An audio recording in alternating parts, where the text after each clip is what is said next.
தேசிய முற்போக்கு திராவிடக் கழகம் எப்போது பிறந்ததுன்னா 2005ஆம் ஆண்டு மறைந்த கேப்டன் விஜயகாந்த் அவர்களாலே தேமுதிக என்கிற கட்சி துவங்கப்படுகிறது. மதுரை மன்னரே கூட்டப்பட்ட ஒரு பெரும் கூட்டத்தின் இடையிலே தேசிய முற்போக்கு திராவிடக் கழகம் என்கிற அரசியல் கட்சியை மரியாதைக்குரிய கேப்டன் விஜயகாந்த் அவர்கள் அன்றைய தினம் அறிவிக்கிறார்கள்.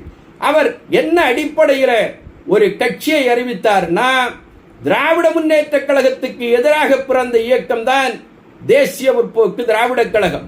விஜயகாந்த் அவர்களுக்கு சொந்தமான ஒரு திருமண மண்டபத்தை திராவிட முன்னேற்ற கழகம் காலி செய்து விட்டது என்கிற அந்த மனக்குமுறலினாலே திராவிட முன்னேற்ற கழகத்துக்கு எதிராக, திராவிட முன்னேற்ற கழகத்துடைய தலைவர் கருணாநிதிக்கு எதிராக அரசியல் களம் காண வேண்டும் என்பதற்காக விஜயகாந்த் அவர்களாலே துவங்கப்பட்ட கட்சிதான் தேசிய முற்போக்கு திராவிடக் கழகம் என்பதை தேமுதிக தொண்டர்களும் தோழர்களும் மறந்துவிடக் கூடாது.